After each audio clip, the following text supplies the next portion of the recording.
Hey guys, today I'm just going to review The Legend of Zelda Breath of the Wild. I just finished my first playthrough of it. Or I should say I beat the game. I've still got some stuff in the game I'm working on. I ended up beating it earlier than I thought I would. I had already beaten all four of the Divine Beast.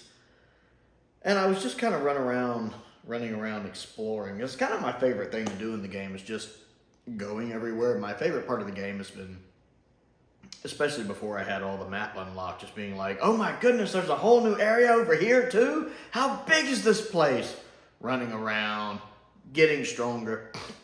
And it does very much feel like a hero's journey where you're just gradually getting stronger, that kind of Luke Skywalker journey, I guess.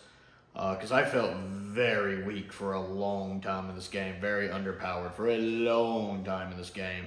And I was so happy when I got to the point where I felt like I could hold my own against some of the enemies I was fighting. I will never forget the first time I managed to kill a Guardian, how excited I was, because I was a ways into the game before I would actually try fighting one, because they used to just decimate me. So the first time I made one blow up, it was such a fist punch in the air. And then my first time I killed one of the ones that actually runs around, that's got its legs fully intact. Oh, that was riveting. Beating all four of the Divine Beast. Although that electric one straight up went to YouTube once I got in that thing, because that is a nightmare, rotating that middle second, straight up YouTube.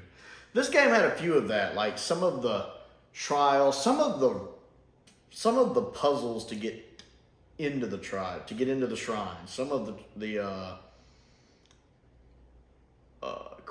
shrine quests you have to solve are so vague. They, like, you read the little hint it gives you and it's like, that's it, that's what I get, that YouTube. Some of them I could figure out on my own. Some of them I'm like, yeah, I wouldn't have got that. Most of the shrine puzzles I could do on my own. They were challenging, occasionally frustrating, but very seldom was I so frustrated I had to actually look it up. I've done 112 of the 120 shrines, so I've got most of them, all the ones I really need.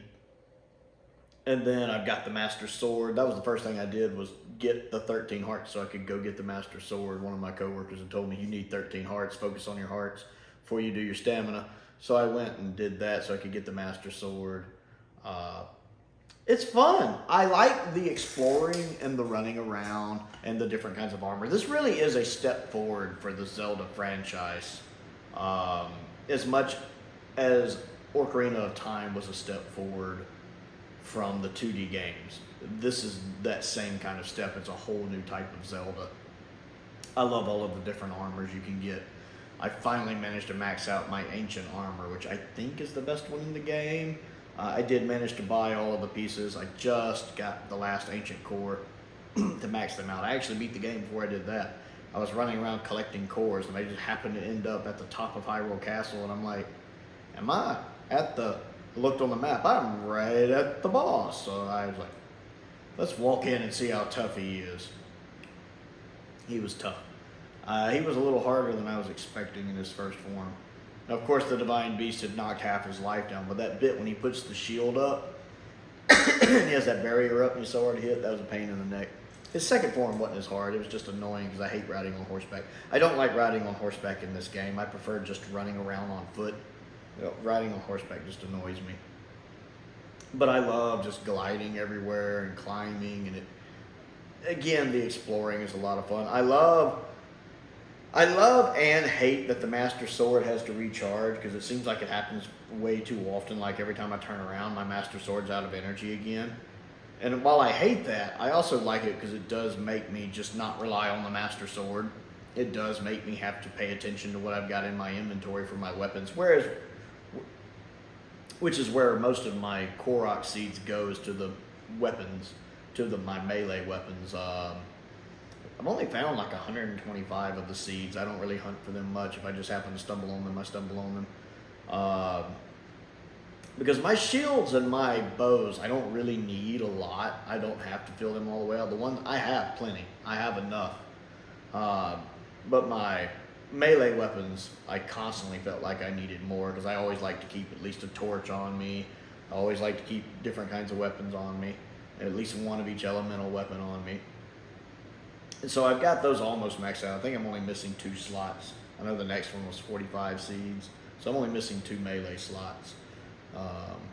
I've really focused on that. So I do enjoy the switching up the weapons depending on the situation, while at the same time being frustrated I just can't use my Master Sword for everything. But I do love the fact that when you're fighting actual Ganon-infected things, that the sword doubles in power and starts glowing. It's a great way to make the sword powerful enough when you're fighting main enemies like that without it being overpowered when you're fighting normal things. That was a really clever idea. I like the fact Zelda actually has a voice. It sounds like a British voice. Naturally it would be, of course. But the voice actress does a good job with her. I like that there's some more voice acting in it as well in the game. I wish Link had a voice. That's the one thing I still miss, is Link not having a voice, although I like the fact they give an in-game explanation for that, which is amusing. I like the different powers you get from unlocking the Divine Beast. The Rivali's Gale, or whatever it is fantastic. I love that. I like the Duroc Shield. And I especially love the Mafia, or whatever her name is, Grace, that refills your health. That has come in handy so many times. Plus gives you a few extra hearts. It's different. The cooking thing, I hated at first. Like, I bought Breath of the Wild when it first came out in 2017. And I didn't even make it off the Great Plateau. I just did not like it. I didn't care for it. I didn't like the food and the cooking. But I sat down when Tears of the Kingdom came out and said, you know what, Tears of the Kingdom's coming out. I need to get through Breath of the Wild. And plus I was actually just on a Zelda kick. I had just played through Twilight Princess fully for the first time. It had had the same problem where I had started it like... So I played the Wii version of it first and hated the motion controls. I tried playing the GameCube version of it, but it was on HDTV and it looked terrible.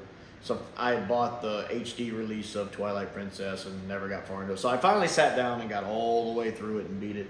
And then I picked back up on a Wind Waker playthrough that I was 3/4 of the way through from 2015, even though I'd beaten that game before, and finished Wind Waker. And so I was on a Zelda kick, so I finally sat down and said, I'm going to play Breath of the Wild. I'm going to play Breath of the Wild. And so I've been working at it for a while now. I have no idea how many hours I put into that game. Because again, I spend a lot of time just running around, visiting the towns, doing the little side quests, doing the shrines. I was a long way in before I did any of the Divine Beasts. I had the Master Sword before I did any of the Divine Beasts. I just loved running around. And then for the longest time, I only had 1 Divine Beast. It took a while before I finally got the other 3 knocked out, with that Thunderbolt one being a nightmare. But I did like it. I'm not ready to tackle Tears of the Kingdom yet. I might actually go through Minish Cap again. I have Minish Cap on my Wii U, which is what I've been playing Breath of the Wild on, even though I do have a Switch.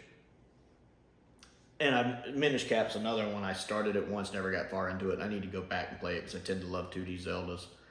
So yeah, Breath of the Wild, a very original game. I can see why it won Game of the Year. I can see why it's set new standards for open world games, because I typically don't like open world games. I don't play Grand Theft Auto, I don't play Fallout, I don't play Skyrim. I've tried all of those and don't care. Well, I've never played a Grand Theft Auto.